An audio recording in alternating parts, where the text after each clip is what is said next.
స్తోత్రం కలిగిన గారు రైట్. అలాగనే మరి దేవుని వాక్యంలోకి వెళ్దాం.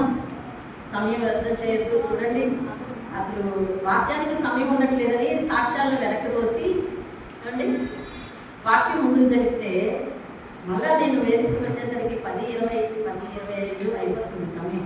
చూడండి, మరి పాటలు 10:35తో క్లోజ్ చేయాలండి. అది చూసుకొని మీరు పాటలకు సమయం అడగండి. ఇక్కడ నుంచి 9:35 అలా సరిచేస్తున్నాను. మొన్న ఆత్మీయాభివృద్ధి గుడికి మెసేజ్ ఏం పెట్టారు తెలిసి 501 ఆత్మీయాభివృద్ధి గుడికి అని పెట్టారు. కుమారికి ఫోన్ చేసి, అమ్మా 501 కాదమ్మా 551 తల్లి అని చెప్పింది. వెంటనే మారుస్తాను, ఫోన్ పెట్టామ్మా అని చెప్పి నేను మార్చాను అన్నమాట. సరే, మీరు అలా సరిచేస్తూ ఉంటారు కాబట్టి నా వంటలు కొనసాగుతుండాలి. సరే, 9:35 కల్లా పాటలు అయిపోతుంది. మిగిలిన 25 నిమిషాలు ఆరాధన తీసుకోవాలి. అర్థండి, ఆరాధన 25 నిమిషాలు. ఖచ్చితంగా ఆరాధనకి పెద్దపేట ఉండాలి, వాక్యానికి పెద్దపేట ఉండాలి. మిగతా పెద్దదే. కాబట్టి మీరు 9:35 సమయాన్ని చూసుకుని అప్పుడు ఆడాలి అనుకుంటే ఎవరైనా అవకాశం ఉంది. సరే, ప్రతి విషయానికి ఏకీభవిస్తూ నడిపిస్తున్నారు కాబట్టి సంఘం ఇలా నడుస్తుంది. అందుకే మనం ఐక్యత కోసం కూడా ప్రార్థన చేస్తున్నాం. మనందరం ఒక మాట మీద వెళ్తుంటాం. ఇదంతా దేవుని వాక్యం మనం వినడానికి ప్రయోజనార్థం మనం తీసుకునే నిర్ణయాలు ఇవి. కాబట్టి మీ అందరికీ దేవుని పెట్ట పొందిన వాక్యంలో కలిసి ప్రార్థన చేస్తున్న పరిశుద్ధమైన మా తండ్రి, ఈ పరిశుద్ధ పాదాలకు వందనాలు చెల్లిస్తున్నాను. నాయన తండ్రి, మీ సన్నిధానానికి రాగలగటం మాకెంతో ధన్యత. మీరిచ్చిన ధన్యత, మీరిచ్చిన అవకాశం. ఈ భాగ్యం లేని వారందరూ ఆయుష్ లేక కొంతమంది, అవకాశం లేక కొంతమంది, అజ్ఞానంతో కొంతమంది ఈ సన్నిధికి రాలేకపోగా, అయ్యా మేము ఈ సన్నిధిలో ఉండగలిగాం. ఉదయకాల 2 గంటల ఆరాధనలో మేము ఉండటం మాకు మీరు ఇచ్చిన ధన్యత. ఇది ధన్యత కొరకు వందనాలు. ఈరోజు మీరు మాట్లాడే మాటలు నేను శిరసావహించి దానిని ఆమోదించి అంగీకరించి అనుసరిస్తామని నీకు మాటిచ్చి మేము ఈ స్థలం నుంచి ఆత్మను పొందుకుని వెళ్ళడానికి సహాయం చేయాలి. యేసునామములో అడిగి వేడుకుంటున్నాం తండ్రి. ఆమేన్. దేవునికి స్తోత్రం కలుగునుగాక. హల్లెలూయా. ఖాళీ చక్కగా ఉంది. ఎవరు కూడా స్తంభం చాటి మొహం కనిపించకుండా కూర్చోక్కర్లేదు. చాలా ఫ్రీగా ఉంది కాబట్టి చాలా మంది మొహం కనిపించేటట్టు కూర్చోవచ్చు.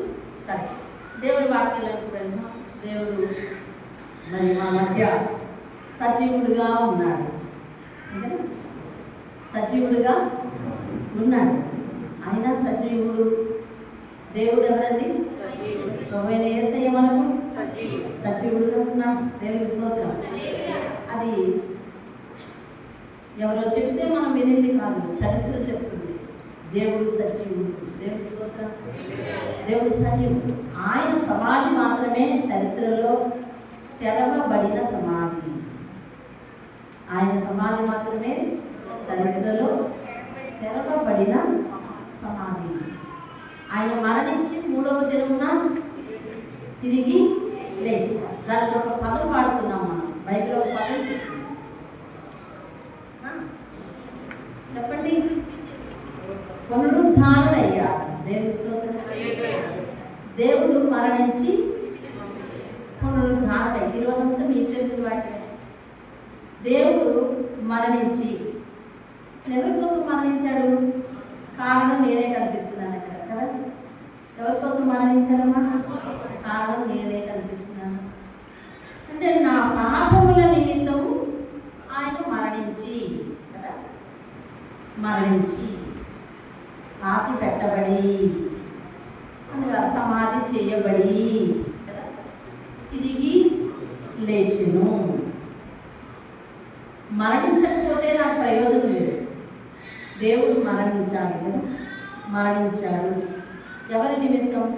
నా పాపము నిమిత్తం దేవుడు మరణించాడు. ఆయన మరణించకపోతే నాకు ప్రయోజనము. ఈరోజంతా మీకు తెలిసిన వాటి మీరు ఆలోచిస్తూ వినాలి. ఆయన మరణించకపోతే నాకు ప్రయోజనం లేదు, ప్రయోజనం లేదు. మరణించిన వ్యక్తి ఆఫీసుని సమాధి చేయబడాలి కదా. ఆయన సమాధి చేయబడ్డాడు. ఆయన సమాధిలోనే ఉండిపోతే నాకు మరో నష్టం కలిగిన అవునా? అవును.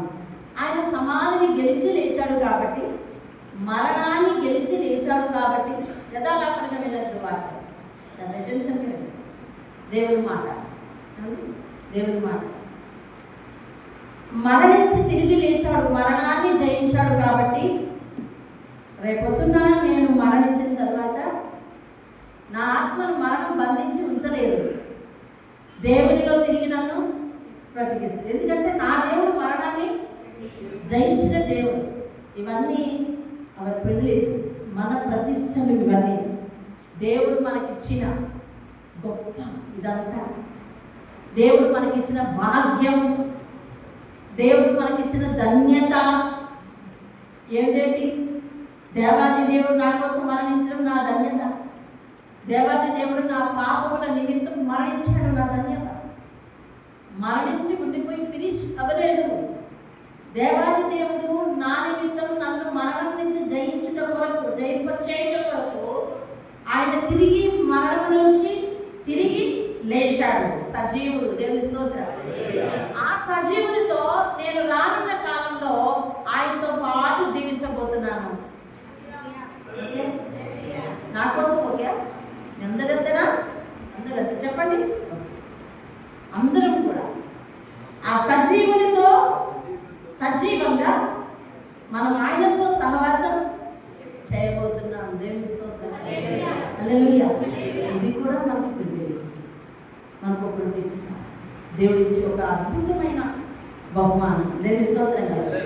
అయితే మనం అంటాం, మరణించకపోతే, దేవుడు మరణించకపోతే ప్రయోజనం లేదు, తిరిగి లేవకపోతే ప్రయోజనం లేదు. సరిగ్గా ఇదే ఘట్టం మనందరి జీవితాల్లో జరిగింది. ఎలా?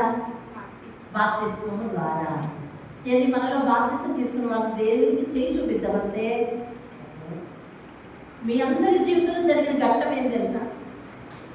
మీరు సముద్రం ఒడ్డుకి వెళ్ళిన తర్వాత అక్కడ ఒప్పుకోలు ప్రార్థన చేయించారు. నీ ఇష్టపూర్వకంగా నీవు లోకానికి స్వస్తి చెప్పి ప్రభువైన యేసుని రక్షకుడిగా ఒప్పుకుంటున్నావా, స్వీకరిస్తున్నావా? ఓ ఎస్ అన్నవారు. అంటే పాప జీవితానికి, పాత జీవితానికి స్వస్తి చెప్పాను అని చెప్పిన వెంటనే నేను ఏం చేశాను అంటే, నీటిలోనికి నువ్వు నీటిలోనికి మునగక ముందు నువ్వు చెప్పావు, నేను లోకంలో మరణించాను. అంతేనా? వింటున్నారా? చల్లగుత్తి వాతావరణం, ఫ్యాన్లు కూడా తగ్గిపోయి వినండి. ఆయన మీద దృష్టి పెట్టండి. అసలు మనల్ని ఎవరు కూడా చెరపలేరండి. అసలు ఆయన మీద దృష్టి పెడితే ఏ అలసట కాదు కదా, ఏ నొప్పి కాదు కదా, ఏది కూడా మట్టి మాయం. దేవుని స్తోత్రం. నువ్వు నీటిలోనికి మునగక ముందు నువ్వు చెప్పిన మాట ఏంటంటే, అవును నేను లోకములోనూ మరణించాను. లోక పద్ధతులన్నీ ఇక్కడి నుంచి విడిచిపెట్టేస్తావా? ఎస్, విడిచిపెట్టేస్తాను. లోక పద్ధతులన్నీ విడిచిపెట్టేస్తావా? విడిచిపెట్టేస్తాను. లోకంలో ఉన్న స్వభావం విడిచిపెట్టేస్తావా? విడిచిపెట్టేస్తాను. లోకంలో ఉన్న పరిస్థితులన్నింటినీ విడిచిపెట్టేస్తావా? విడిచిపెట్టేస్తాను అని అంటే, లోకంలో నేను మరణించాను అని చెప్పావు. వెంటనే నిన్ను మరణించి నిన్ను ఏం చేయాలా? సమాధి చేయాలి కదా, అవునా కదా? మరణించిన వాళ్ళు ఏం చేయాలండి? అందుకే వెంటనే నిన్ను ఏం చేస్తారో తెలిసిన, నీటిలోని సమాధి చేయడానికి ఉంచారు.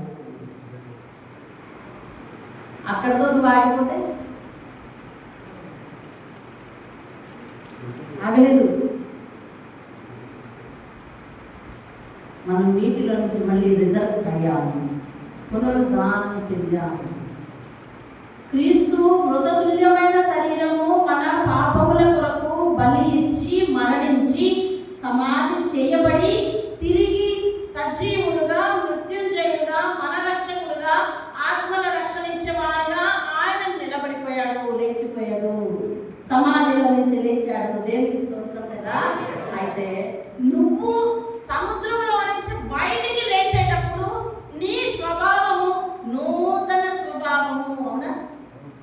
ఇప్పుడు యేసుకు పాత మృతతుల్యమైన శరీరం లేదు, ఉందా? యేసు సజీవుడు కదా. ఇప్పుడు మన మధ్య యేసుకు పాత మృతతుల్యమైన శరీరం ఉందా? లేదు. క్షయమయ్యే లేదు. ఇప్పుడు ఆయన ఎలాగ లేచారు? తిరిగి అక్షయుడిగా లేచారు. పాపముకు సంబంధించిన మృతమైన క్షయమైన శరీరం ఆయనకుందా? లేదు. ఇప్పుడంతా కూడా నూతనం. దేవుని స్తోత్రం. అలాగే మరి నువ్వు సముద్రంలో నుంచి లేచిన తర్వాత, నీటిలో నుంచి లేచిన తర్వాత ఎలా లేచావు? ఏ స్వభావంతో లేచావు? సరే, అప్పుడు సంగతి వదిలిపెట్టు. బాప్తిసం తీసుకుని 8 సంవత్సరాలు అయింది కదా. ఆ రిజరక్షన్, నీటిలో నుంచి పునరుద్ధానం, నీటిలో నుంచి పైకి లేవటం జరిగి ఎన్నో సంవత్సరాలు అయ్యింది కదా. ఇప్పుడు మీ స్వభావం ఎలా ఉంది? పాత లోకంలో ఉన్నప్పటి స్వభావమే నువ్వు చిన్నప్పటి నుంచి ఎంతో, అంతేనా? నీ స్వభావం చిన్నప్పటి నుంచి ఎంతో, అంతేనా? లేదా మార్పు జరిగిందా? రోమపత్రిక 6వ అధ్యాయం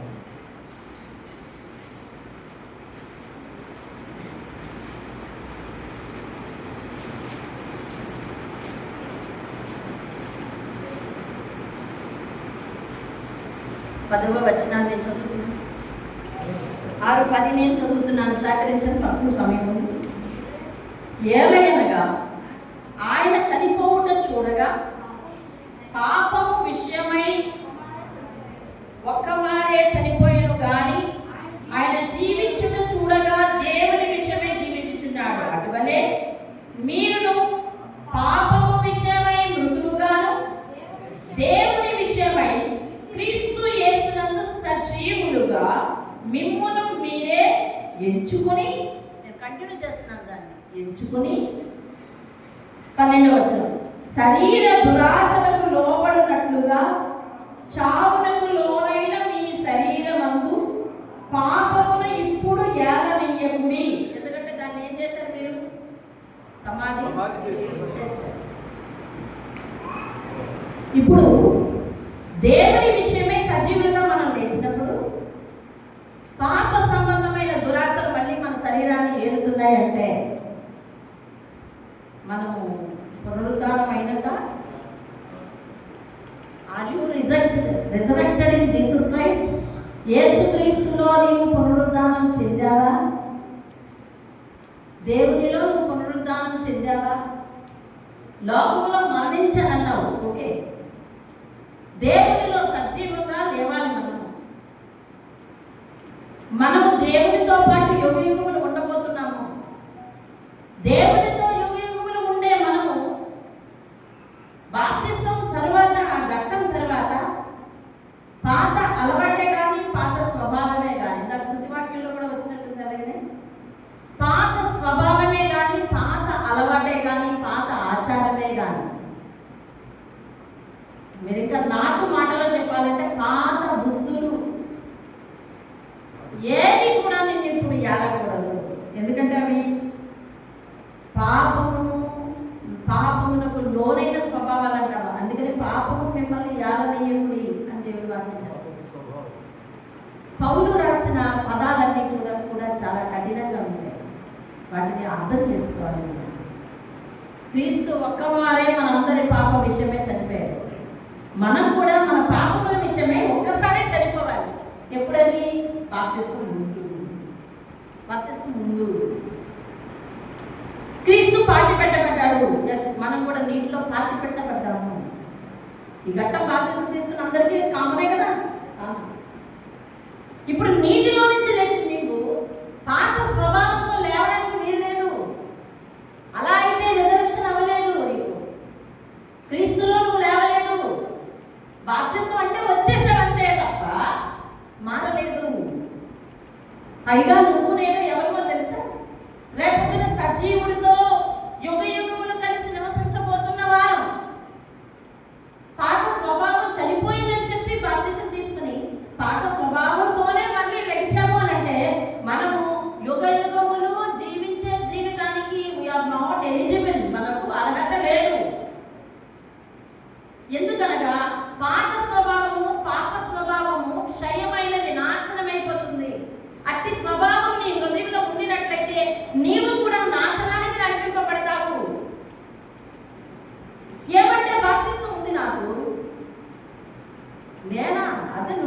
నువ్వు పుట్టే ఉండవు, నేను బాప్తిజం తీసుకుని నేను 40 సంవత్సరాలు అయిపోతుంది అంటున్నాను. కానీ పాత స్వభావం నాలో ఉండిపోతే, ఒకవేళ నువ్వు క్రీస్తు స్వభావంతో రెజరెక్ట్ అయితే అనగా ఆ నీటిలో నుంచి నీవు మారిన స్వభావంతో లేచిన వాడవైతే నువ్వెళ్తావు పరలోకానికి. 40 సంవత్సరాలైంది బాప్తిజం తీసుకుని, నేను వెళ్ళే అవకాశం లేదు. బాప్తిజం మనమందరం ఈరోజు ఇక్కడ ఎందుకు కూర్చున్నామో తెలుసా? మన ఎప్పుడు ఏదో ప్రార్థనలో ఎక్కడోనండి వాక్యం మాట్లాడేటప్పుడు మీరు అన్ని ప్రార్థనలకి రాదు. నేనే ప్రార్థనలో ఆ వాక్యం దేవుడు మాట్లాడాడో నాకు గుర్తుండదు. మనం దేవుడిని ఎందుకు నమ్మాలంటే తెలుసండి? అక్షయతను సంపాదించుకోవడానికి, జ్ఞాపకార్థ కూడికలో అక్షయతను సంపాదించుకోవడానికి. లేనిది ఉన్నందుకు కాదు, లేనిది పొందుకున్నందుకు కాదు. మనందరికీ సాక్ష్యాలు ఉన్నాయి. గతంలో మాకు లేదు, ఇప్పుడు ఉంది. గత వారం దేవుడే మాట్లాడాడు, కనిపించే ఆశీర్వాదాలతో దేవుని ప్రేమను పరవేస్తున్నాం మనం. అది కాదు, కనిపించే ఆశీర్వాదాలతో కాదు, అక్షయతను సంపాదించుకోవడానికి దేవుని దగ్గరికి రావాలి అంట. ప్రకటన గ్రంథం ఏం చెప్పింది? ఇదిగో ఎవరైతే దేవుని వాక్యమును విని చదివి దానిని అనుసరిస్తారో వారు మాత్రమే రేపొద్దున దేవుని పునరుద్ధానంలో ఉంటారు అని చెప్పింది. అంటే దేవుడు ఈ లోకానికి వస్తాడు, వచ్చిన తర్వాత మనం అందరం పైకి ఎత్తబడతాము. ఆ ఎత్తబడే వారిలో మనందరం ఉంటాము. ఒకవేళ మీరందరూ ఉన్నారు, అప్పటికి నేను చనిపోయాను అనుకోండి, సమాధిలో వచ్చి నన్ను లేపుతాడు ముందు. ఆయనకు మిమ్మల్ని లేపుతాడు, మిమ్మల్ని సజీవంగానే తీసుకెళ్తాడట. రెప్పపాటులోనే ఈ శరీరం అంతా పోయి మామూలు మహిమ శరీరం వచ్చేస్తుందంటే అలా తీసుకెళ్ళిపోతాడట. మనలో చాలా మంది చావకుండానే, మరణం పొందకుండానే దేవుని రాకను చూస్తాము అని పౌలు ఆ రోజు ఆశ పెట్టుకుని రాశాడు. ఈరోజు చాలా ఆలస్యమైంది, అది జరిగే దినములు దగ్గర పడుతున్నాయి. పౌలు ఏమన్నాడు తెలుసా? మనలో చాలా మంది అక్కడ ఉన్న వారితో అన్నాడు అనమాట, అయ్యా మీరు ఏమనుకుంటున్నారు క్రీస్తు నమ్మడం అంటే? ఏమనుకుంటున్నారు క్రీస్తు కలిగి ఉండడం అంటే? అందరికీ ఓ దేవుడు ఉన్నాడు, మాకు ఈ దేవుడు ఉన్నాడు అని చెప్పడానికి అనుకుంటున్నారా? కాదు. దేవుడు నమ్మడం అంటే ఏమో తెలుసా? అక్షయతను సంపాదించుకోవడం, ఆయనతో పాటు యుగ యుగములు జీవించి ఉండే జీవితాన్ని సంపాదించుకోవడం కోసం అండి. ఈరోజు మంచి జరిగితే వా వేష్ దేవుడా నువ్వు గొప్పవాడివి అంటున్నావు. ఏదన్నా జరగకపోతే ఏటోనండి అసలు దేవుడి దగ్గరికి రావడానికే మనసు లేదు అంటున్నాం మనం. అంటే మనం అంతా కంటికి కనిపించే ఆశీర్వాదాలతో దేవుని లెక్కేస్తున్నాం. కానీ దేవుని వాక్యం ఏం చెప్తుంది? అక్షయతను సంపాదించుకోవడానికి రావాలని చెప్తుంది. పౌలు అంటున్నాడు, ఏమనుకుంటున్నారు దేవుని నమ్మడం అంటే? అసలు దేవుడు ఈ లోకానికి వచ్చి తీసుకెళ్ళవలసి వచ్చినప్పుడు మనలో చాలా మంది ఇదే శరీరంతో దేవుని చూస్తాం, చనిపోకుండా దేవుని చూస్తామని చెప్పాడు. అప్పుడు అది రాసినప్పటికీ 2020 సంవత్సరాలు అయిపోతుంది. 2000 అనుకో, 20 కోటే 2000 సంవత్సరాలు అయింది. ఆలస్యం అయితే దగ్గర పడుతున్నామని లెక్క. ఒకసారి దేవుడు చెప్పాడు కదా, ట్రైన్ 6 గంటలు ఆలస్యం అయిపోయింది బాబు, రైల్వే స్టేషన్కి వెళ్ళాం. 6 గంటలు ఆలస్యం అన్నాడు. ఇంకంతే, మనకు వచ్చిన పురాణం అంతా తిట్టేసుకుని అది కూర్చుని 6 గంటలంట అనుకుని చూస్తున్నాం. టైం 1 గంట అయిపోయింది, 2 గంటలు అయిపోయింది, 3 గంటలు అయిపోయింది, 4 గంటలు అయిపోయింది. నెక్స్ట్ జరిగేదేంటి? ఆలస్యం అన్న ట్రైన్ వచ్చే సమయం దగ్గర పడింది. ఇప్పుడు దేవుని కొందరు దేవుని రాకడ ఆలస్యం అని ఎంచుకున్నట్టు అది ఆలస్యం కాదు అని పేరు చెప్పాడు. పౌలు అంటున్నాడు, ఏం జరగబోతుందో మీకు ఎవరు తెలుసా? యేసుక్రీస్తు ఈ లోకానికి వచ్చినప్పుడు మనలో చాలా మంది చావారా, ఇలాగే ఇదే శరీరంతో దేవుని చూస్తామని చెప్పాడు. జరగలేదు ఆయన సమయంలో. అది అబద్ధమా? కాదు. ఆలస్యమైంది, ఆలస్యమైంది, ఆలస్యమైంది. దాని అర్థం ఆ సమయం దగ్గర పడిపోతుంది. దేవుని దేవుని రాకడకు దగ్గరలో ఉన్నామని మనం చెప్పుతున్నాం. కాబట్టి మనలో ఎంతమంది అలా చేస్తామో, ఎంతమంది అలా చూస్తామో తెలియదు. దేవుని నమ్మేది దేనికి అని అంటే అక్షయతను సంపాదించుకోవడానికి. రోగం మారినందుకో, లేకపోతే మరేదో కాదండి. జబ్బు మారినందుకో, పరిస్థితులు మారినందుకో, మన ఆస్తి పనులు చేసినందుకో, లేకపోతే ఏదో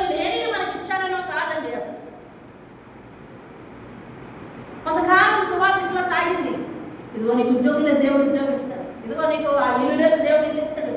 దేవుడు ఇవ్వడానికి ప్రభుత్వ పథకాలన్నీ చేతులు పట్టుకోలేడు. ఏమండి, ఆయన ఇచ్చేది ఒక అక్షయత. దేవుడి స్తోత్రం. ఈరోజు చాలా మంది బాప్తిసం అంటే కనుక ఎవరు తెలుసా వెనకడిగేస్తున్నారు?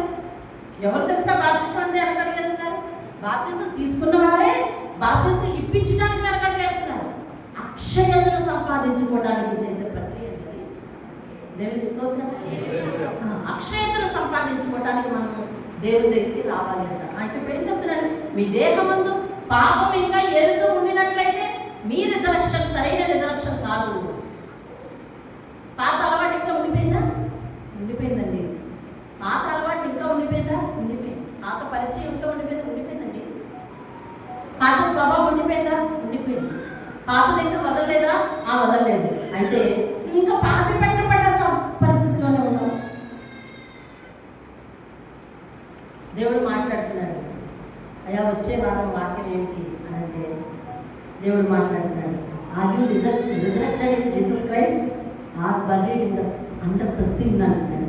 అంటే పాపం కింద సమాధి చేయబడ్డావా లేదా క్రీస్తులో బ్రతికి ఉన్నావా? క్రీస్తులోకి లేపబడ్డావా? Are you resurrected in Jesus Christ are you buried under the sin? పాపంలో సమాధి చేయబడ్డావా? ఇంకా బాప్తిసం తీసుకున్నాను, ఇంకా అలవాటు పోలేదు. బాప్తిసం తీసుకున్నాను, ఇంకా స్వభావం పోలేదు. బాప్తిసం తీసుకున్నాను, ఇంకా మాటలు పోలేదు. బాప్తిసం తీసుకున్నాను, ఇంకా పాతది ఏదైతే ఉందో అది ఉండిపోయింది అని అంటే నువ్వు ఇంకా పాపము కింద సమాధి చేయబడ్డావండి. పాపము కింద. అసలు నిన్ను ఆ రోజు పాతిపెట్టడానికి గల కారణం ఏంటి? బాప్తిసంలో నీటిలో ఉంచడానికి గల కారణం ఏంటి? నువ్వు పాపంలో మరణించావు కాబట్టి. అసలు పాపమే లేకపోతే నీకు మరణం లేదు కదా. మరణానికి పాపానికి జీతం, పాపానికి జీతం, పాపానికి జీతం. పాపం అనగా ఆధ్యాత్మికం. ఆజ్ఞ ఏది? దేవుని మాట. దేవుని మాటను ఉల్లంఘించి దేవుని మాటను పెడచెవిన పెట్టి నీ స్వభావాన్ని ఎప్పుడైతే నువ్వు మార్చుకోలేదో నువ్వు దేని కింద ఉన్నట్టు? ఇంకా పాపం కింద ఉన్నట్టు. చూసారా? అబ్బో అదెక్కడండి అన్నలేదు బాబు. రాజేష్ దేవుని నమ్ముకున్నాడు. అబ్బో అది ఎప్పుడండి? 10 సంవత్సరాల క్రితం అల్లా అంటున్నాను. అమ్మాయి అన్నలేదు దేవుని నమ్ముకుంటే అచ్చా అది ఎప్పుడండి? 10 సంవత్సరాల క్రితం అంటున్నాను. ఇప్పుడు నువ్వు నేను క్వశ్చన్ వేసుకోవాల్సింది అది కాదు. పునరుద్ధానం అయ్యామా? చాలా మంది క్రైస్తవులు కలిసి ఇలా సంభాషించుకుంటారు. మీదే సంఘం అడుగుతున్నారు. మీదే సంఘం? అవునండి, మీదే సంఘం చెప్పండి. దేవుని సంఘం. దేవుని స్తోత్రం. ఒకప్పుడు ప్రశ్నించుకున్నాం కదండి. ఎవరైనా అడిగితే ఏ సంఘం అని చెప్పాలండి? దేవుని సంఘం. ఏ సంఘం అనే? దేవుని సంఘం అని చెప్పాలి. అడుగుతున్నారు. మళ్ళీ నువ్వు రక్షణ పొందుతున్నావా అడుగుతున్నావు. జవాబు, మీ జవాబు రామ్ని తల్లి రక్షణ పొందుతున్నావా? పొందుతున్నా. రవి రక్షణ పొందుతున్నారా? రక్షణ అంటే వాటికి బాప్తిసం అని మనం అనుకుంటున్నాం. బాప్తిసం తీసుకున్న వారందరూ పాత స్వభావం నుంచి బయటికి లేస్తేనే రక్షణ, లేకపోతే లేదు. రక్షణను బట్టి పరలోకం తప్ప బాప్తిస్తాన్ని బట్టి పరలోకం లేదు. అయితే బాప్తిస్తం నెగ్లిజిబుల్ కాదు. ఎందుకని కాదంటే నువ్వు 10 ప్రశ్నలు వేస్తే కుదరదు. కానీ దేవుడే మానవునిగా ఈ లోకానికి వచ్చినప్పుడు బాప్తిసం తీసుకున్నాడు లేదా? బాప్తిసం అనగా ఇదిగో నేను లోకంలోనే ఉన్నాను కానీ లోకపరంగా జీవించను, దేవుని బిడ్డలని చెప్పడానికి సిగ్నిఫికెన్స్ అది. అదంటే భయపడిపోతున్నాం మనం. ఏవయ్యో బాప్తిసం తీసుకుంటామంటే 150 వచ్చేస్తుంది. ఏం సమాధానం చెప్పాలి? వీడికి పట్టుకుంటే వాళ్ళతో ఏం సమాధానం చెప్పాలి అనిపిస్తుంది. అమ్మ బాబాయ్ మన పిల్లల గురించి బాప్తిసం గురించి అడుగుతారేమో అని అనిపిస్తుంది. మనం వాక్యం తెలుసు. నువ్వే దేవుని రక్షణ కోరుకుని వారి తెలుస్తూ అక్షయతను కోరుకోవాలి. అదైతే ఒక ఆమె అడిగింది, ఆ బాప్తిసం తీసుకుని వెంటనే మా అబ్బాయికి ఎప్పుడు ఇస్తారండి బాప్తిసం అని అడిగింది. అమ్మ మీ అబ్బాయికి ఇంకా వయసు కాదు చెప్పేదా? అలాగనే అబ్బా మా అమ్మ మీ అబ్బాయికి ఇంకా వయసు కాదు. మా చిన్నమ్మాయి అడిగింది, మాకు ఎప్పుడు రావడం రక్షణ ఇస్తారు అని అంటే, అప్పుడు ఈయన ఇంకా విశ్వాసంలో బలపడలేదు. ఈయన అంటారు, ఇంకొంచెం పెద్దదాన్ని అవ్వలేము. మరి తాతయ్య వాక్యం చెప్తున్నాడు కదా, బాప్తిసం తీసుకోకపోతే దేవుడు రక్షకుడని జ్ఞానం కలిగిన తర్వాత బాప్తిసం తీసుకోకపోతే నరకానికి వెళ్ళిపోతాను అంటున్నాను కదా, మన ఇంట్లో బాప్తిసం తీసుకోకుండా నేనే ఉండిపోయిన మిగతా అందరూ మీరు బాప్తిసం తీసుకున్నారు, నా సంగతి ఏంటని అడిగింది. తర్వాత బాప్తిసం వచ్చింది. అక్షయతను నువ్వు కోరుకోవాలి. దేవుని స్తోత్రం. అంటే క్రీస్తు అది ఎందుకు చేసి చూపించాడు అంటే, నేను భూమి మీద పాప శరీరంతో మానవ శరీరంతో నేను జీవిస్తున్నాను, కానీ పాపము నా మీద ప్రభుత్వం చేయదు. నేను పాపంలో మరణిస్తాను, దేవునిలోనికి తిరిగి లేస్తున్నానని చెప్పాడు. అంత దేవుని స్తోత్రం. హల్లెలూయా. దేవునిలో తిరిగి లేస్తున్నాను అని చెప్పాడు. దేవుని స్తోత్రం. అది చెప్పడానికి ఇక్కడ చేయాలి. యేసు చేశాడు కాబట్టి చేయాలి. అంత మాత్రం చేత అదే రక్షణకు 100% కాదండి. రక్షణ అనగా నీ పాత స్వభావం చనిపోవాలి. పాతలో ఒక వ్యక్తి వ్యసనపడు, ఒక వ్యక్తి స్త్రీలోనుడు, ఒక వ్యక్తి మరొక అలాగే అంతసేపు వ్యసనం అంటే మగాళ్ళే గుర్తొస్తారా? ఆడవాళ్ళు కూడా రకరకాల వ్యవస్థలు ఉన్నాయి. పాతలో వాళ్ళు రకరకాలుగా తిరిగారు, రకరకాలుగా మాట్లాడతారు, రకరకాలుగా గొడవకు కాలుతారు, రకరకాలుగా విధ్వంసం సృష్టిస్తారు, రకరకాలుగా విప్లవాలు లేవదీస్తారు. కానీ ఇప్పుడు అలా కాదు. చచ్చిపోయారు వాళ్ళు. ఆ స్వభావం చచ్చిపోయింది, ఆ పరిస్థితి చచ్చిపోయింది, ఆ గుణగణాలు చచ్చిపోయాయి, ఆ లోపత్వం చచ్చిపోయింది. ఏమంటే ఆ ప్రతి పరిస్థితి చచ్చిపోయింది. కాబట్టి వాళ్ళకి రక్షణ వచ్చిందండి. దేవుని స్తోత్రం. హల్లెలూయా. మీకు తెలిసిన ఒక అద్భుతమైన సంగతి, అపోస్తల కాలంలో అన్యులు అనేక మంది దేవుని వాక్యం వినడానికి వచ్చారంట. వాళ్ళు పరిశుద్ధాత్మ చేత మాట్లాడారు, పరిశుద్ధాత్మ పొందుకుని శక్తితో ఆరాధించారంట. అరే బాప్తిసం తీసుకున్నాను కదా, పరిశుద్ధాత్మ ఎలా వచ్చింది? నీకు విషయం తెలుసా? ఆల్రెడీ మనలో ఉన్నదే అది. దేవుడు ఊదిన ఊపిరి. దేవుని అది ఎప్పుడు పరిశుద్ధంగానే నడిపించుకో అని చెప్పి దేవుని వాక్యం దానికి ఏం చేస్తుందంటే అటు ఇటు తొలగిపోకుండా సరి చేస్తూ ఉంది. కాబట్టి నీ ఆత్మ ఎప్పుడు పరిశుద్ధంగానే ఉండాలనేది, దేవునితో సహవాసం ఉంటే అక్కడ ఉంటుందని కోరుకుంటున్నాను. వాళ్ళు ఆత్మతో దేవుని ఆరాధిస్తున్నప్పుడు, వారి యొక్క పాప స్వభావం అంతా వారికి దుఃఖం కలిగినప్పుడు, ఆ దుఃఖంతో వారికి పశ్చాత్తాపం వచ్చినప్పుడు వారి మీదకు దేవుని ఆత్మ వచ్చి వారు శక్తితో ఆరాధించారంటే దేవుని స్తోత్రం. హల్లెలూయా. శక్తితో ఆరాధించారంట. దేవుని వాక్యము విందాం. వారు శక్తితో ఆరాధించారంట. దేవుని స్తోత్రం. ఇప్పుడు వినండి, పౌలు రక్షింపబడిన తర్వాత ఏది ఒక్క విషయంలో పడిపోయారని నేను చెప్పండి. ఇదే అధ్యాయంలో రాస్తారు చూడండి, రోమాపత్రిక 6వ అధ్యాయం. వెళ్తారండి మీరు అందరూ, లోపలికి వెళ్తారమ్మా. ఎందుకు అటు చూస్తారు? వాక్యం వినండి. చూడండి, మనము ఎలాంటి శబ్దాలు వచ్చినా మనం ఎవ్వరు కలపలేరనే స్థితిలో వచ్చాం. అలాంటిది చిన్న చిన్నటి దిక్కులు చూడకూడదు. వినండి.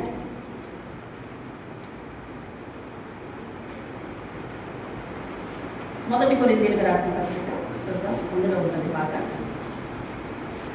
9వ అధ్యాయం. ఈరోజు పౌలు జీవితం గురించి ఒక చక్కని సాక్ష్యం చూడండి. అక్కడ జాగ్రత్తగా వాక్యం మీద దృష్టి పెట్టండి. వాక్యాన్ని పరిశీలించే మహాజ్ఞానులు ఉన్నారు ఇందులో, అందుకోసమే వాళ్ళకి వాక్యం చూపిస్తున్నాను నేను. 4వ వచనము ఇలా అంటున్నాడు. 9వ అధ్యాయంలో 4వ వచనం నేను చదువుతున్నాను. వెనక తరమకుండా జాగ్రత్తగా మీరు వేరు పెట్టి చూసుకోండి. తినుటకు త్రాగుటకు మాకు అధికారం లేదా? పౌలు అంటున్నాడు.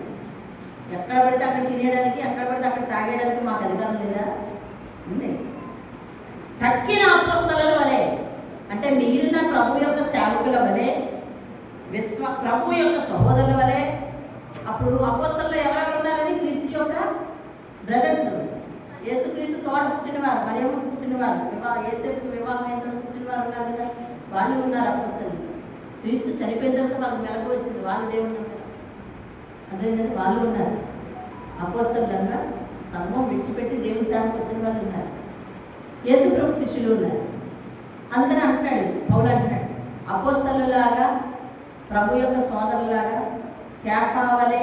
కేఫా అంటే ఎవరంటే పేతులకు మరొక పేరు అన్నమాట. కేఫా వలె విశ్వాసురాలైన భార్యని వెంట పెట్టుకొని తిరుగుటకు నాకు అధికారం లేదా? అంటే నేను కూడా ఒక వివాహం చేసుకుని ఏమంటే మరి నేను నా భార్యతో పాటు సేవలోకి రావడానికి అధికారం లేదా? అన్నీ ఉన్నాయి, కానీ నేను చేయను. అందరిలాగా తినను, అందరిలాగా ఉండను, అందరిలాగా బిహేవ్ చేయను. ఎందుకంటున్నాడు తెలిసిన చూడండి, మరియు పని చేయకుండాకు నేను బర్నబాయి మాత్రమే అధికారం లేని వారుగా, ఎవడైనానో తన సొంత ఖర్చు పెట్టుకుని దండులో కొలువు చేయనా?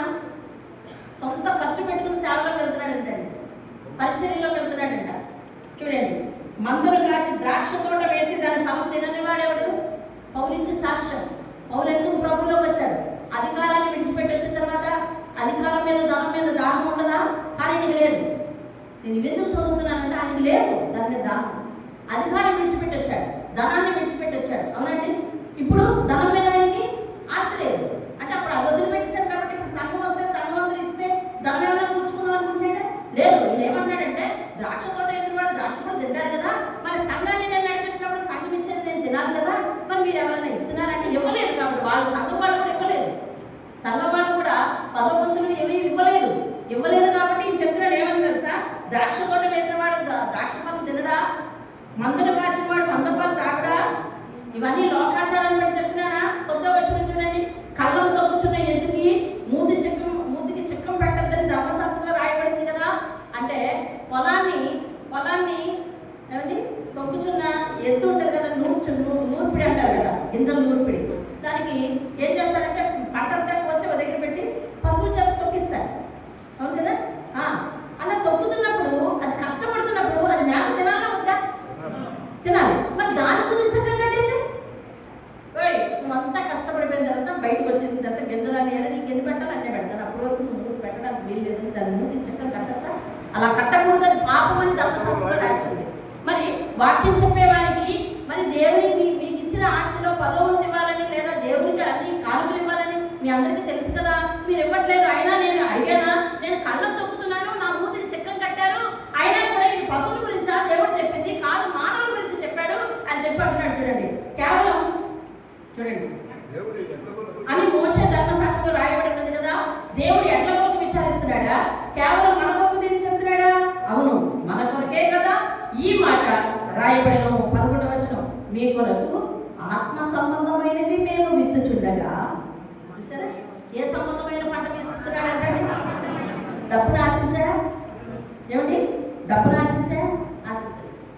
ఆయన ఈయన కష్టపడుతుంటే వాళ్ళందరూ ఏం చేశారంట? 10వ వంతులు ఇవ్వడం మానేశారంట, ప్రతిష్టాపనలు ఇవ్వడం మానేశారంట, మూతికి చెక్క వేసేసారంట. అప్పుడు ఏం చేస్తున్నాడంటే సొంత డబ్బులతోటి ఇవన్నీ ఎందుకు చెప్తున్నా? ఎందుకు దేవుడు ఈ వాక్యంలో రాసించాడు? మీరెవరో 10వ వంతు ఇవ్వట్లేదు కాబట్టి మీకు ఆ మాట తప్పుతుందని రాసించాడా? ఏమో అది మీరు మీ దేవుడు చూసుకోవాలి. ఎవరు మీ కష్టార్థంలో నమ్మకంగా ఉంటున్నారో, ఎవరు నమ్మకంగా ఉండట్లేదో మీరు మీ దేవుడిని చూసుకోవాలి. దేవుడు మీకు ఆయుష్ ఇచ్చి ఆరోగ్యం ఇచ్చి కష్టార్థం నేను చేతికి ఇచ్చినప్పుడు ఎవరు అందులో నమ్మకంగా ఉంటున్నారో ప్రతి పైసా. మొన్న అంటుంది ఒక ఆవిడ, ఎవరో సాక్ష్యం చెప్తారంట, వాళ్ళ ఇంటికి ఎవరు వచ్చినారంట, మేనమామ వస్తే డబ్బులు ఇస్తారంట, లేకపోతే తాతయ్య వస్తే డబ్బులు ఇస్తారంట. ఈ డబ్బుల్లో నుంచి 10వ వంతు తీసి దేవుడికి ఇవ్వడం నేర్చుకున్నాను. ఆ డబ్బుల నుంచి కూడా 10వ వంతు, ఎందుకంటే దేవుడు నీ చేతికి ఇచ్చాడు కాబట్టి. రైట్, వదిలేసేయండి. ఇప్పుడు పౌలు పాత దాహం ఉంది, అధికార దాహం ఉంది, గర్వం ఉంది, డబ్బు సంపాదన మీద మక్కువ ఉంది. ఇప్పుడు ఎలా చచ్చిపోయాడు ఆయన? చెప్పండి, ఇప్పుడు ఎలా చచ్చిపోయాడు? నేనే కష్టపడతాను, నేనే తింటాను, నేనే కష్టపడతాను, నేనే తింటాను అనే స్థితికి వచ్చేసాడు. చూడండి, 12వ వచనం, 13వ వచనం, ఆలయ కృత్యములు జరిగించేవాడు ఆలయము వలన జీవనము చేయుచున్నారని బలిపీఠం వద్ద కనిపెట్టుకొని ఉండేవారు బలిపీఠంతో పాలువారై ఉన్నారని మీరు తెలీదా? అలాగే సువార్త ప్రచురిస్తున్న నేను సువార్త వల్ల జీవించాలని ప్రభు నియమించుండలేదా? ఉన్నాడు. అయితే వీటిలో దేనినైనా నేను వినియోగించుకున్నానా? అంటే ధనం మీద ఇంకా దాహం ఏమైందండి? ఎవరైనా ధనం మీద దాహం ఏమైంది? లేదు. లేకపోతే అన్నీ ఇలా కనిపెట్టినాను అనమాట. ఎవరెవరు 10వ వంతు ఎత్తున్నారు, ఎవరెవరు ఇవ్వలేదు అని నేను ఆ కళ్ళజోడు సరి చేసుకుని అందరినీ చూడడం పట్టినాను. ఆయనకి చూపు సరిలేదు తెలుసా? పౌలుకి చూపు సరిలేదు. ఆయనకు పక్కలో ఉన్న ముళ్ళదే, ఆ శరీరంలో ఒక ముళ్ళు ఉంచబడిందని దేవుడు అన్నాడు. అదే వీళ్ళు ఎవరెవరు ఇస్తున్నారు, ఎవరెవరు ఇవ్వలేదు, మీరు సంగతి ఏంటి, పరిస్థితి ఏంటి అనుకుంటున్నాను. అదే అలా కాదు. భార్య అలా చేయట్లేదు నేను. ఎక్కడ పడితే అక్కడ తినచ్చు తాగచ్చు, అలా చేయట్లేదు నేను. ఇదిగో వీటి కోసం ఆలోచించవచ్చు. ఆలయ కృత్యాలను జరిపిస్తున్నాను, ప్రభు సేవలు జరిపిస్తున్నాను, సువార్త జరిపిస్తున్నాను, నేను తినచ్చు. కానీ వీటి కోసం నేను ఎదురు చూడలేదు అంటున్నాడు 16వ వచనము, నేను సువార్తను ప్రకటించుచున్నాను, నాకు అతిశయ కారణము లేదు. సువార్తను ప్రకటింపవలసిన భారం నా మీద మోపబడింది. అయ్యో, నేను సువార్తను ప్రకటింపకపోయిన ఎడల నాకు శ్రమ, నేను ఇష్టపడి చేసిన ఎడల నాకు జీతము దొరుకును. దేవుని స్తోత్రం. సేవలు ఎలా చేస్తున్నాడంటే ఇప్పుడు అంతకుముందు కష్టపడి ఆలయాలను చంపడానికి పోయేవాడు, అంతేనా? రండ్రా తీయండ్రా అనుకుంటే వెళ్ళిపోయాడు. అందరి మీదకి యుద్ధానికి, అందరినీ చంపడానికే ఇడొక్కట బతుకుంటాడు అనుకున్నాడు. పాపం ఎంతమంది ప్రార్థన చేసి ఉంటారు. మొత్తానికి దేవుని దర్శనం ఒక్కసారి కలిగింది. వెంటనే పాత స్వభావం చచ్చిపోయింది. అతడు క్రీస్తులోనికి పునరుద్ధానం చెందాడు. చెప్పండి, క్రీస్తులోనికి పునరుద్ధానం చెందాడు. మరి చెందావా అనగానే మీరు నా మొక్క చూడటం, నేను మీ మొక్క చూడటం కాదు. మనం వెళ్ళి మన మనసును చూసుకోవాలి. నేను పాతలో ఎలా ఉండేదని, ఏదైనా చిన్నది గొడవ అయితే కనుక వారాలు అన్నీ కొనసాగించే లక్షణాలు ఉంటాయి. ఆడవాళ్ళకి ఉంటాయి, మగవాళ్ళకి. ఏ గుణం ఫలానాది, ఇది కేవలం ఆడవాళ్ళకి, ఇది కేవలం మగవాళ్ళకి అని చెప్పే పరిస్థితులు రోజులు దాటిపోయాయి. అన్ని విషయాలు అందరిలోనూ ఉంటున్నాయి, అన్ని వ్యసనాలు అందరిలోనూ ఉంటున్నాయి. ఏమండి? అసాంఘిక కార్యకలాపాలలో స్త్రీలు పురుషులు నువ్వా నేనా అన్నట్టుగా ముందుకెళ్తున్నారు అభివృద్ధి చెందిన నేటి ప్రపంచంలో. కాబట్టి ఎవరిది ఏ దుర్గుణం ఎవరికి సొంతం చేయడానికి వీల్లేదు. అయితే అవన్నీ అనవసరం. నువ్వు క్రీస్తులోనికి పాత స్వభావాన్ని వదిలిపెట్టి రెజరెక్ట్ అయ్యావా, పునరుద్ధానం చెందావా, లేదా పాపకు సమాధి కింద ఇంకా పెట్టబడే ఉన్నావా? ఈరోజు నువ్వు పరిశీలించుకోవాలి. దేవుని వాక్యం దగ్గరికి వస్తున్నామంటే దేనికి వస్తున్నట్లు తెలుసా? చెప్పండి. పాతకాలు విన్నారు కదా, టెస్ట్ చేయించుకోవడానికి వస్తున్నాం, బ్లడ్ టెస్ట్ చేయించుకోవడానికి వస్తున్నామండి. బ్లడ్ ఇవ్వాలి వద్దా? బాడీ చెకప్ చేయించుకోవడానికి వస్తున్నాం, బాడీ ఇవ్వాలి వద్దా? స్కానింగ్ తీసుకోవడానికి ఇవ్వాలి వద్దా? నేను ఇక్కడే కూర్చుంటాను, నువ్వు తీసే స్కానింగ్ ఎవరు తెస్తారు? స్కానింగ్ నేను ఇక్కడే ఉంటాను, నాకు బ్లడ్ టెస్ట్ చేసేది ఎవరు చేస్తారండి? బ్లడ్ టెస్ట్ నేను నాలాగే ఉంటాను, నీ వాక్యాలు చెప్పుకో, నేను నన్ను అవే మాత్రం నేను మాట్లాడుతూ మారుస్తానంటే దేవుడు వచ్చి నీ హృదయమైన పలక మీద రాస్తాడా? నువ్వు నీ మనసు ఇవ్వాలి. ఇక్కడికి వచ్చిన తర్వాత నీ మనసు టెస్ట్కి వచ్చింది, నీ మనసు నువ్వు ఇవ్వాలి దేవుడికి. అదే శరీరం ఇవ్వకుండా బ్లడ్ ఇవ్వకుండా బ్లడ్ టెస్ట్, శరీరం ఇవ్వకుండా బాడీ టెస్ట్ అంటే ఎలా? మనసు ఇవ్వకుండా మనసు టెస్టా? లేదే. దేవుడికి నీ మనసు ఇస్తే ఆయన టెస్ట్ చేస్తాడు, ఆయన వాక్యంతో నీతో మాట్లాడుతుంటాడు. నువ్వు వెంటనే సెర్చ్ చేసుకుని తను ప్యూరిఫై చేసుకుని ఏమేమి వాడమంటున్నాడో, ఏ మాటలు పాటించమంటున్నాడో ఆ మందులు పట్టుకుని వెళ్ళిపోవాలి నువ్వు. అంతే. దేవుని ఎదురుకి ఎందుకు వచ్చావు? ప్యూరిఫై చేసుకోవడానికి. ప్యూరిఫై ఎందుకు? ప్యూరిఫై చేసుకోకపోతే ఎందుకు? పరిశుద్ధత లేకపోతే పరలోకానికి భరించుకోవద్దు కదా, అక్షయతను సంపాదించడం అవ్వదు కదా. పరలోకాన్ని సంపాదించుకోవడానికి పాటలు తెలుసా? మనలో కూడా ఈ ప్రతి సంఘంలోనండి, మనలో ఉన్నాను మీకేం తెలుసని అడిగారు కనుక, మనలో అంటే నేను కూడా ఉన్నాను అందులో.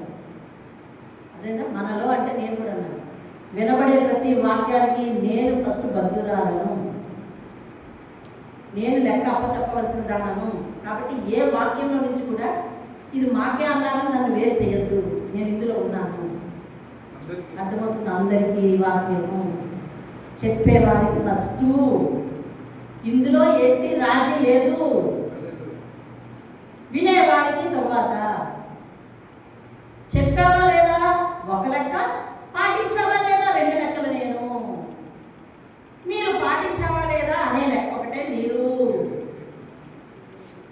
మనలో కూడా ఇప్పుడు అంటున్నా, మనలో కూడా ఓకే దేవుడు కలిగి ఉన్నాను. అయితే ఓకే, ఇస్తున్నాం కదా, చేస్తున్నాం కదా. ఆదివారం ఒకటి సరిపోయింది, లేదు లేదు మీరు లెక్కలేదు అనే నిర్లక్ష్య ధోరణి చాలా మందికి బర్రీడ్ అండర్ ద సిన్, పాపము కింద సమాధి చేయబడ్డం అంటే ఏంటో తెలుసా నీకు? ఫస్ట్ జస్ట్ ఏంటంటే మొదట పాపాన్ని వరిస్తాం, అంటే జస్ట్ చేస్తామంటే ఒక్కసారికి ఏమైందిలే, అది పాపం అంటున్నాం.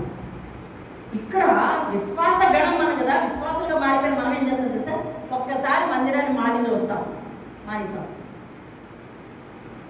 బాగానే ఉంది, హెల్త్ ఫిట్గా ఉంది, మనసు కూడా ప్రశాంతంగా ఉంది అంటే మొదట చవి చూసామన్నమాట, జస్ట్ రుచి చూసి. ఆ తర్వాత ఏమవుతుందో తెలుసా? దానికి అలవాటు పడతాం, పాపానికి అలవాటు పడతాం, మానేయడానికి అలవాటు పడతాం. ఇక్కడ నేను ఒకేసారి మీకు 2 విషయాలు చెప్తున్నాను, అర్థమవుతుందా రవి? అర్థమవుతుందా? వింటున్నారా? ఒకేసారి 2 విషయాలు. ఇక్కడ పాపం జస్ట్ రుచి చూస్తాం, ఇక్కడ జస్ట్ మానేసి చూస్తాం. ఏమనిపించదు, బాగుంది, పర్లేదు. తర్వాత అలవాటు పడతాం, ఇక్కడ కూడా మానేయడానికి అలవాటు పడతాం. తరువాత ఏం చేస్తామో తెలుసా? 3rd స్టెప్ ఏంటో తెలుసా? పాపాన్ని సమర్థించుకుంటాం. ఇక్కడ ఎందుకు మానేసామంటే సమర్థించుకుంటాం. ఇక్కడ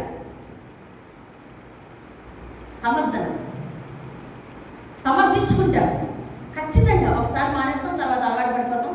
మామగారు ఒకసారి మానేస్తాం, లేకుండా మీరు పక్కన ఉన్న జాగ్రత్త చూసుకుంటాను, నేను మిమ్మల్ని జాగ్రత్త చూసుకుంటుంటాను. ఫస్ట్ అలవాటు పడిపోతాం, తర్వాత ఫస్ట్ రుచి చూస్తాం, తర్వాత అలవాటు పడిపోతాం, తర్వాత తప్పేంటి లేదు, సమర్థించుకుంటాం. అదొకటి. సమర్థించుకున్న తర్వాత ఏం చేస్తాం తెలుసా? అది పాపం అంటే ఒప్పుకోం, ఇది అవిధేయత అంటే ఒప్పుకోం. అర్థమైందా? ఇప్పుడు ఏ స్థితికి వచ్చామో తెలుసా? అందులో మించిపోయా, అరే అలా మానేయచ్చా అంటే ఒప్పుకోం. అరే అలా పాపం చేయలేదు, పాపమా? అది పాపం, అది కూడా పాపమేనా అంటాం. ఎందుకు కొంతమంది వారి వ్యసనాల నుంచి మారు అంటే మొదట రుచి చూశారు, తర్వాత అలవాటు పడ్డారు, తర్వాత సమర్థించుకుంటున్నారు, తర్వాత అది తప్పు కాదని వారే చెప్పుకుంటున్నారు. ఎందుకమ్మా మానేస్తున్నామంటే కొంచెం ఫస్ట్ టేస్ట్ చూశానంటే తర్వాత బాగుందంటే ఇంకా ఇంతకంటే నేనున్న పరిస్థితుల్లో ఇంకంతకంటే ఎవరేం చేయలేరండి అని సమర్థించుకుంటూ తర్వాత ఏం చేస్తామంట? ఏమనిపించారు? అలవాటు పడిపోయాము ఇందాకే. తర్వాత ఏం చేసాం? సమర్థించుకుంటున్నాం. తర్వాత ఏం చేస్తున్నాం తెలుసా? అది తప్పని అనిపించలేదు మనకి, అది తప్పని అనిపించలేదు. ఇంకా ఆ స్థితిలో ఫైనల్ ఆ స్థితిలో 4 చెప్పానా 5 చెప్పాను? ఫస్ట్ ఏం చేసాము? రుచి చూసాం. చెప్పండి, రుచి చూసాం అంటే జస్ట్ పాపం చేసాం, ఇక్కడ జస్ట్ మానేసి చూసాం. రెండవది అలవాటు పడ్డాం. పిల్లలు ఆలపిస్తున్నారా? వినండి, అలవాటు పడ్డాం. మూడోది సమర్థించుకుంటున్నాం. ఏంటి? సమర్థించుకుంటున్నాం. 4వది అది తప్పు కాదు అని మనమే సర్టిఫై చేసి చెప్తున్నాం, అది తప్పు కాదు అని సర్టిఫై చేసి చెప్తున్నాం. 5వదిగా మునిగైపోయాం అంటే సమాధి కాబడ్డాం.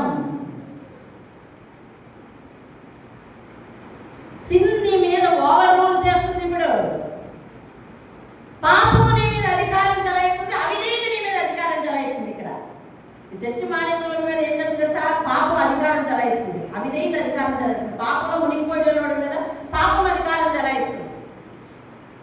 అక్షయత సంపాదించుకోవడానికి ఆ రోజు బాప్తిసం తీసుకున్నామని చెప్తున్నాం. ఏది? ఇప్పుడు పౌలు ఏం చేస్తున్నాడు తెలుసా?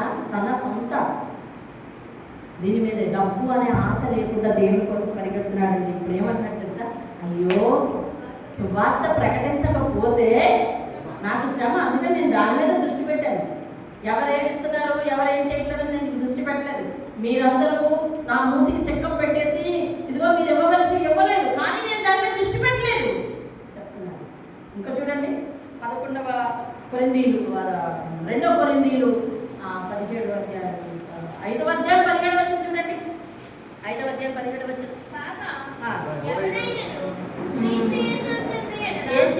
ఏమన్నాను? 5వ అధ్యాయము 17 వచనం. ఓకే, చదవండి. ఎవడైనాను క్రీస్తు యేసునందు ఉన్నవాడు ఎడల, పౌలు క్రీస్తు యేసునందు ఉన్నాడంటారా? ఇప్పుడు ఉన్నాడా? ఉన్నాడు. పాత స్వభావం చనిపోయిందా? చనిపోయింది. నూతనంగా సృష్టింపబడ్డాడా? సృష్టింపబడ్డాడు. పౌలును పాత స్వభావాలను చూసిన వాళ్ళు ఏ నేరాలు అయితే మోపుతున్నారో ఇప్పుడు పౌలును చూసి ఆ నేరాలు మోపగలరా? మాట్లాడాలా?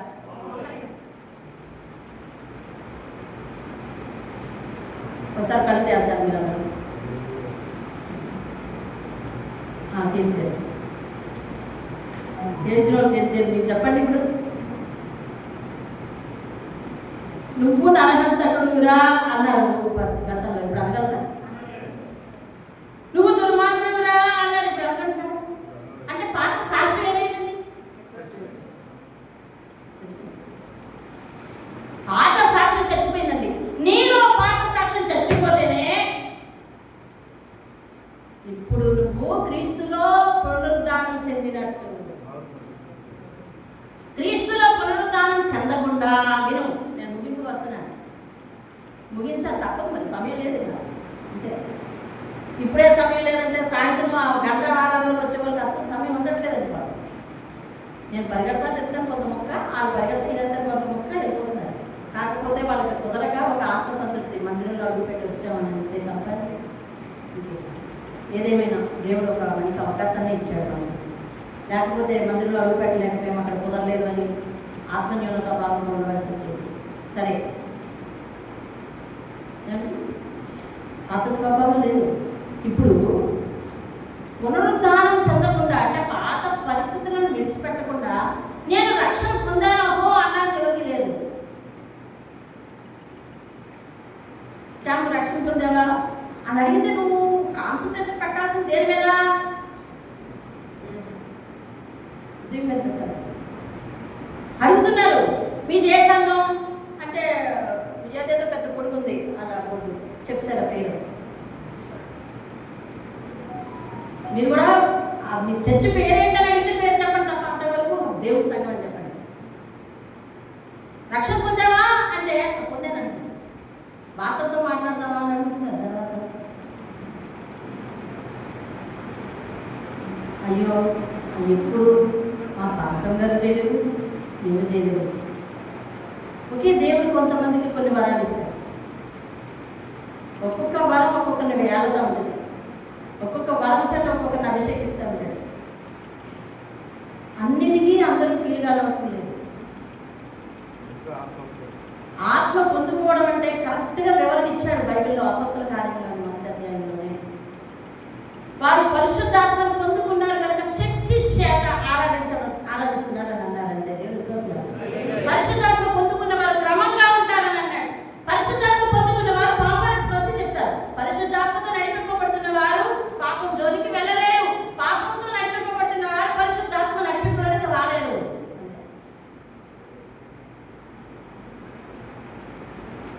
సొలొమోను ప్రార్థన చేసి మందిరాన్ని ప్రతిష్ఠ చేసి, నాయనా నీ మందిరం దగ్గర నీ ఆత్మను ఉంచు అన్నాడు. ఏ ఆత్మ అంటే ఇక్కడ ఉన్నది అని చెప్పాలి. నేను తొందరగా ముగించాను. ఇవాళ 1 గంట పరిశుద్ధ. దేవుడు నీలో మొట్టమొదటి ఊదింది బాప్తిసం తీసుకున్న తర్వాత నీ మీద లీడ్ చేస్తుందని నువ్వు అనుకున్నది అంతే. మనం అనుకున్నది పరిశుద్ధాత్మే. అది పరిశుద్ధాత్మ, ఇది పరిశుద్ధాత్మ, ఇది పరిశుద్ధాత్మ. మరి దేవుని సన్నిధిని విడిచిపెట్టి మనం ఎక్కడెక్కడ ఉంటున్నాం, అదే ఆత్మ. అంత కఠినంగా చెప్పద్దు. నేను అనలేదు ఆ మాట. పరిశుద్ధాత్మ కాదు, పరిశుద్ధాత్మ కాదు. మీరు దురాత్మ ఈజీగా చెప్పేస్తారు. రేపటి నుంచి తైలం పట్టుకుంటుండమ్మా, నిలిపించండమ్మా అంటారు. ఆ స్వభావం మారకపోతే అదే కంటే పోద్ది, పోదు. అలా కాదు, దేవుని ఆత్మ కాదు. సంతోషిని మీ బిడ్డను నేను ఎత్తుకున్నాను, కాసేపుగా బిడ్డ ఏడుస్తుంది. దాని అర్థం ఆమెకేదో డిస్కంఫర్ట్గా ఉంది, అమ్మ దగ్గరికి వెళ్తారు. వెంటనే నీకు ఇస్తాను. ఆ అమ్మాయి ఏడుపాపిస్తుంది. దాంతో చేరవలసిన చోటికి చేరనని నమ్మకం. అంతే. నీ మీద పరిశుద్ధాత్మ నేను లీడ్ చేస్తున్నప్పుడు దేవుని సమయాలను నువ్వు ఎక్కడ ఉండలేవు. ఉంటే కనుక నీ ఆత్మ నేను ఉండనివ్వదు. మళ్ళా న్యూనతాభావం ఆయన సన్నిధికి వచ్చి పడిపోవాలి, నీకు న్యూనతాభావం పోవాలి. చేరవలసిన తండ్రి దగ్గరికి చేరితేనే ఆ ఆత్మ కంఫర్ట్ ఉండదు. అంతే, అంతవరకు మాత్రం కంఫర్ట్ ఉండదు. చర్చి మానేసినప్పుడు లేకపోతే ప్రార్థనలు మానేసినప్పుడు నిన్న ఆత్మీయ ప్రతికుడికి 40 మంది వచ్చారు. మనల్ని అందరూ అబ్జర్వ్ చేస్తారు తెలుసా. ఈ నక్కపల్లి మండలంలోనే మన సంఘం అంటే వచ్చి వేసుకుంటారు. ఏది సంఘం అంత అన్నారు ఎంత అన్నారు, నలుగురే వెళ్తున్నారు బయటికి అంటే ఏంటి సంగతి? సర్లే, నేను జనాన్ని చూసి కాదు, నాకు ఇచ్చిన దేవుడు ఇచ్చిన ధైర్యాన్ని బట్టి ముగ్గురు వచ్చినా ఇద్దరు వచ్చినా ఇంట్లో ఉన్నా వాక్యం చెప్పాలి. కానీ నీ సాక్ష్యం ఏంటి? నీ ఇంట్లో ఆత్మీయాభివృద్ధి కూడా అలాగే జరుగుతుందా? అలా జరిగితే నీ మనసు ఎలా ఉంటుంది? ఆత్మ పరిశీలన ఉందా? అసలు లేదు. ఆత్మ పరిశీలన లేదు. నీకు సాగలేదు, రాలేదు, అంతే. నెల్లూరు నుంచి ఒక అబ్బాయి వచ్చాడు. అక్క రేపు ఎలాగైనా 10 గంటలకల్లా ప్రార్థన మొదలెట్టాలన్నాడు. ఎస్ ఓకే అన్నాడు. 12 గంటలకల్లా ముగించాలన్నాను అన్నాడు. ఎస్ ఓకే అన్నాడు. మరి మీ సంఘం అందరూ వచ్చేలాగా చూడు టైంకి అన్నాడు. అదే వచ్చింది అక్క చెప్పు. అది సమయానికి రాలేదు. నేనన్నాను, వాళ్ళు అంటే ఎవరు అన్నాడు. ఆ సంఘం వాళ్ళు. అందులో నువ్వు ఉన్నావు కదా అన్నాడు. నువ్వే ప్రార్థనకు నేను వచ్చావా? ఏ ప్రార్థనకి రాదు, ఏ ప్రార్థనకి రాదు. రొట్టె నాడు మాత్రమే కనిపిస్తాడో కనిపించడం కూడా తెలియదు. ఇక్కడే ఉన్నారమ్మ, ఎంత బాధపడతారో వాళ్ళు సేవకులు. రొట్టె నాడు కూడా కనిపిస్తాడో కనిపించడం తెలియదు. వాళ్ళ ఇంట్లో కృతజ్ఞత కూడా పెట్టుకునేసరికి అందరూ రావాలంట, టైంకి ప్రారంభించాలంట, టైంకి ముగించాలంట. ఏంటో ఇంటెన్షన్? నాన్న ఏంటంత కంగారు పడిపోదు? నేను అడిగాను, మీరు అక్కడే మాట్లాడాడు. నాన్న ఏంటంత కంగారు పడిపోతున్నావు? నీ ఇంట్లో ప్రార్థన అయ్యేసరికి నీకు ఇన్ని ఇంటెన్షన్లు వచ్చేది ఏంటి? మరి ఎదురు వాళ్ళు ప్రార్థన ఇంట్లో ప్రార్థన లేనప్పుడు అసలు కనీ కనిపించవు. అసలు ఏం జరిగింది, ఎలా జరిగిందని చూడవు. చూసావా? మన అనే కార్యక్రమం వచ్చేసరికి మన మనసు అలా కొట్టుకుంటుంది. ఇదే ఇంటెన్షన్ అందరి విషయంలో ఉండాలి అని చెప్పాను. మారిపోతాను అనుకున్నాను. మారలేదు. వాళ్ళ ఇంట్లో ప్రార్థన అయిపోయింది, మేము వెళ్ళాము, ప్రార్థన చేసాం, వచ్చాం. ఆయన అలాగే ఉన్నాడు. నీ ఆత్మ నిన్ను ప్రశ్నించలేదు అంటే పరిశుద్ధాత్మకు నువ్వు చోటు ఇవ్వలేదు. పరిశుద్ధాత్మ నిన్ను ప్రశ్నించినప్పుడు దానికి లోబడలేదు అంటే నేను ఎవరు మార్చలేదు. అయితే రక్షణ పొందాలని ఎలా చెప్తావు? ఈరోజు మనం వింటున్నది లాభ నష్టాల జీవిత వ్యాపారం కోసం కాదండి, అక్షయతల విషయం కోసం వింటున్నాం. అంతే. నేను స్తోత్రం. అక్షయతలు సంపాదించుకోవాలి మనందరం. ఏది ఇంటెన్షన్? మీ వద్దు కాదు. మీకు వాతావరణంతో పెంగలేదు. మీరు ఎంతమంది వచ్చిన వాళ్ళలో కానీ రాని వాళ్ళలో కానీ ఇదిగో వాళ్ళు 8 నెలలకు ఒకసారి 9 నెలలకు ఒకసారి ప్రార్థన పెట్టించుకుంటున్నారు. వాతావరణం బాగుండాలని ప్రార్థన చేసిన వాళ్ళు ఎంతమంది అండి? ఒక్క గుడ్డు మొన్నాడు తెలుసు. ఆ అబ్బాయి ఫోన్ చేశాడంట. వాళ్ళకే మళ్ళీ అక్క వర్షం వచ్చేస్తుందేమో అని. వర్షం రాదేమరా, బ్రహ్మాండంగా వాక్యం జరుగుతుంది. నువ్వు చర్చిలో కదా పెట్టాల్సింది, ఇంట్లో పెట్టి ఇంటికి ఆశీర్వాదం అని చెప్పి పురుగొలిపి సామాన్లు వాళ్ళు తీసుకెళ్ళేసి ఒక సతీష్ పిలిచి లైట్ కట్టించి నా ఇంటి దగ్గర ప్రార్థన జరిగేటట్టు విశ్వ ప్రయత్నం చేశారు. ఎవరు ఒక ఆత్మను బలపరచడానికి ప్రాధాన్యపడదు. దేవుడి పని చేస్తావు అసలు నువ్వు వస్తావా? దేవుడి వాక్యాన్ని బలపరుస్తావా? పౌరు పని ఏంటో తెలుసా? ఇప్పుడు ప్రణాళిక అంతా టైం టేబుల్ అంతా మారిపోయిందండి. పూర్తిగా మారిపోయింది. ప్రణాళిక పూర్తిగా మారిపోయింది. అంతకుముందు చంపడానికి పరిగెత్తిపోయేవాడు, ఇప్పుడు రక్షించడానికి పరిగెత్తిపోతున్నాడండి. దేవుని స్తోత్రం. అప్పుడు పరిగెత్తాడు, ఇప్పుడు పరిగెత్తాడు. కానీ ఆ పరిగెత్తుడు నష్టానికి, ఈ పరిగెత్తుడు రక్షణ కండి. దేవుని స్తోత్రం. చదవండి, నేను అన్నది 2 కొరింథీయులకు రాసిన పత్రిక ఒకసారి 11వ అధ్యాయము నేను ముగిస్తున్నాను. ఇంకా 23లో నుంచి 3వ లైన్, 23వ అధ్యాయం 23వ వచనం, 11వ అధ్యాయం నుంచి 23వ వచనంలో 3వ లైన్ నేను చదువుతున్నాను. జాగ్రత్తగా స్పీడ్గా చదువుతాను, వినండి. టైం లేదు కదా, నేను చదువుతాను.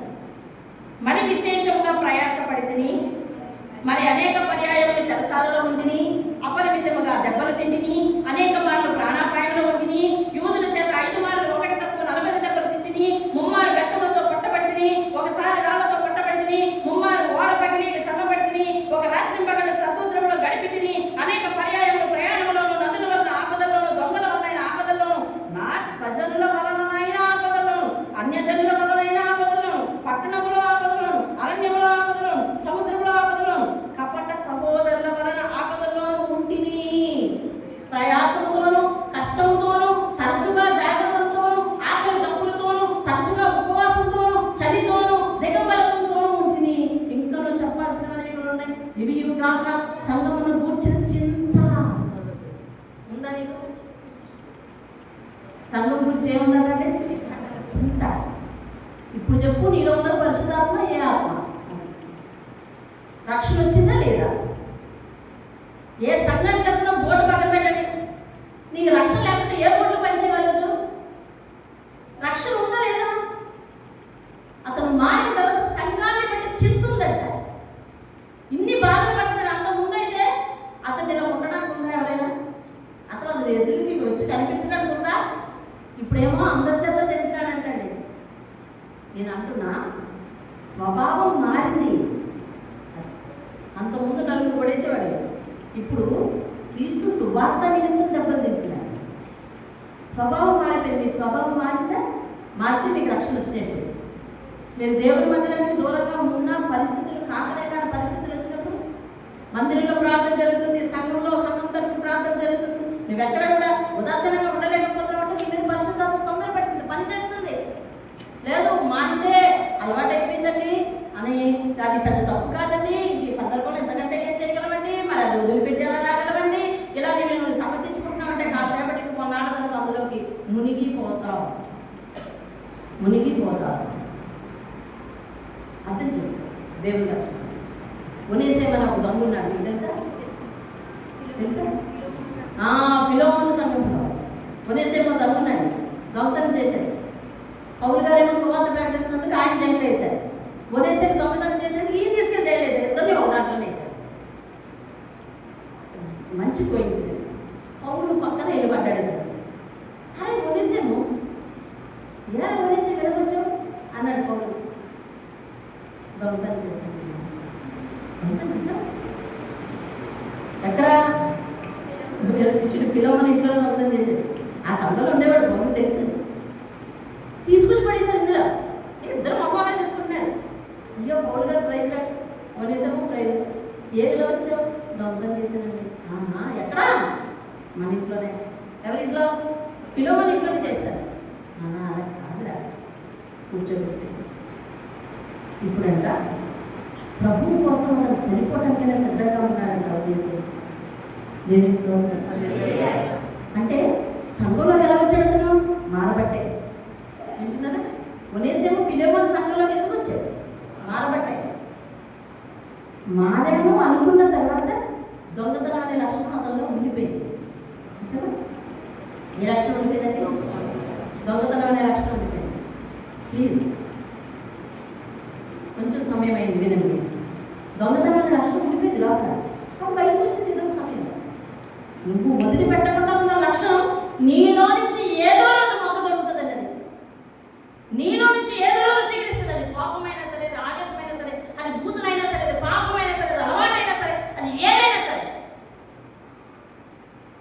అదే ఉనేసం సంఘంలోకి వచ్చాడు.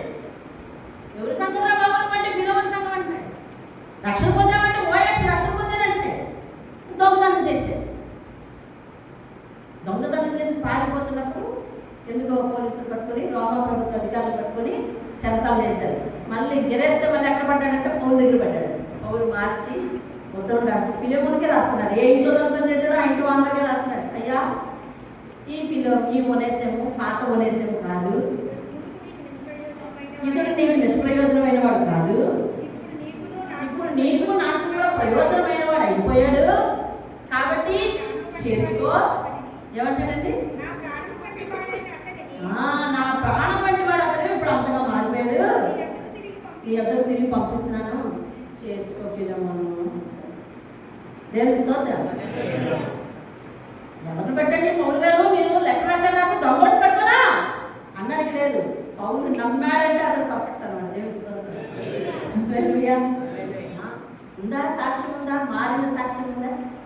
లేదు 6 సంవత్సరాల క్రితం 10 సంవత్సరాల క్రితం ఇలాగే ఉన్నాను, ఇప్పుడు ఇలాగే ఉన్నాను అంటావా?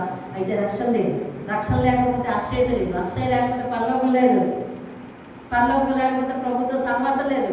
అవన్నీ లేవు అంటారు. ఉంటే లేదు చెప్పండి అంటే నమ్మకమే. కాబట్టి మనం అక్షయతను సంపాదించుకొని ప్రయత్నించాలి. రక్షణ పొందావా అంటే అర్థం ఏంటంటే పాత స్వభావం చచ్చిపోయిందా అని అంటారు.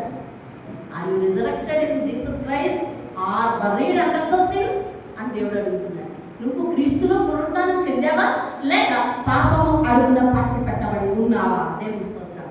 Self you check yourself. మిమ్మల్ని బట్టి మీరే పరీక్షించుకోండి. మిమ్మల్ని ఎవరు వేరైతే నిందించడానికి లేదు. అలా నిందించడానికి మీ స్వభావం ఎవరికి తెలియదు. కాబట్టి మన స్వభావాలు మనకు దేవుడికి తెలుసు. కాబట్టి దేవుడు ఈరోజు ప్రశ్నించినప్పుడు మన ఆత్మీయతను ప్రశ్నించడం, నిజంగా నీకు రక్షణ ఉందా అని దేవుడు ప్రశ్నించినప్పుడు మన ఆత్మను పరిశీలించుకొని, అయ్యా రక్షణ పొందుకున్నాను అనుకున్నాను, నా స్వభావం అలాగే ఉంది, నేను ఈ స్వభావాన్ని మార్చుకుంటున్నానని మీరు రూపాంతరం చెందండి. దేవుని స్తోత్రం. ఆ పదం విన్నారు కదా, రూపాంతరం చెందండి. మోకరించండి, ప్రార్థన చేసుకుందాం. క్రీస్తులో పునరుద్ధానం అయ్యావా? పాపము కింద పాతి పెట్టబడ్డావా? Are you resurrected in Jesus Christ are buried under the sin where you are? అడుగుతున్నాడు దేవుడు. ఎక్కడున్నావు? మారిన వారి జీవితాల్లో పాత వ్యక్తులు లేరు. నీ జీవితంలో ఉన్నారా?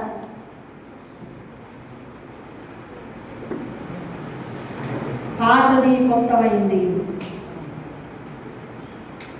పాతలో అధికార దాహంతో ఉన్నవాడు ఇప్పుడు రక్షణ అనే దాహంతో అనేక మందికి రక్షణ కల్పించడానికి ప్రార్థన. సంఘమును కూర్చిన చింత నాకు కలదు అంటున్నాడు. సంఘం ఎలా పోతుందో, సంఘం ఎలా వస్తుందో, ఎవరు వచ్చారో ఎవరు రాలేదో, ఒక ఆత్మను రక్షిద్దామనే దాహం మనలో ఉంటే మన మీద పరిశుద్ధాత్మ ఉన్నట్టే. అన్యుల కొరకు భారం కలిగి ప్రార్థించే మనస్తత్వం అన్నిటికీ మించి. నీ ఆత్మీయ రక్షణ లేకపోతే వేరే ఆత్మను మనమే రక్షిస్తాం. పాత స్వభావాన్ని విడిచిపెట్టాము అని సాక్ష్యం నీకుంటే రక్షణ పొందుతున్నావు. పరిశుద్ధాత్మతో నడిపించబడుతున్నావు. బట్టి పొజిషన్లో ఇక కాదనే పరిస్థితుల్లో దేవుని మందిరాన్ని, దేవుని ప్రార్థనలు విడిచిపెట్టి ఎక్కడికైనా వెళ్తే అక్కడ నీ ఆత్మ నిన్ను నిలవనివ్వటం లేదా? దేవుని మందిరాన్ని పోగొట్టుకున్నాననే దుఃఖం వచ్చేస్తుందా? అయితే పరిశుద్ధాత్మ చేత నడిపించబడుతున్నావు. లేదు ప్రార్థన మానేసిన చక్కగా ఏదో ఇంట్లో ఏదో పని చేసుకుంటా హాయిగా ఉంటున్నాను, లేదా ఊసులు పెట్టుకుని హాయిగా ఉంటున్నాను, లేకపోతే ఫోన్లు చేసుకుని హాయిగా ఉంటున్నాను అని అంటావా? నువ్వు రక్షింపబడలేదు. బేసిక్గా రక్షింపబడకపోతే క్షయతలో ఉన్నాం. పరిశుద్ధానికి పొందున్నాను. ఈరోజు మా ఆత్మీయ స్థితిని రూపాలబట్టే ఉన్నాను. తరచి ప్రశ్నించావు. ఈ ప్రశ్నలన్నిటికీ మా హృదయం ఏం సమాధానం చెప్తుందో మీకు తెలుసు. నిజమైన రక్షణానందం మీకు కలుగు చేయండి. ఇదిగో దేవుని మందిరంలోకి పోవుదామని జనులు నాతో అనినప్పుడు నా హృదయము ఉత్సాహగానం చేసింది, ఉప్పొంగిపోయింది అంటున్నాడు దావీదు.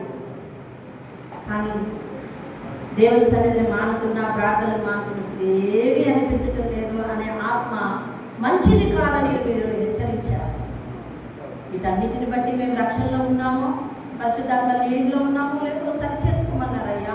నీ మాటకు లోబడి మమ్మల్ని మేము సరి చేసుకుని మేము ముందుకు వెళ్ళడానికి, అక్షయతను సంపాదించుకోవడానికి, యుగయుగములు నీతో కలిసి జీవించే జీవితాన్ని సంపాదించుకోవడానికి మమ్మల్ని అందరినీ సిద్ధపరిచి నడిపించి మహిమ పొందమని యేసు పరిశుద్ధ నామములో ప్రతిమానుకుని అడిగి వేడుకుంటున్నాము.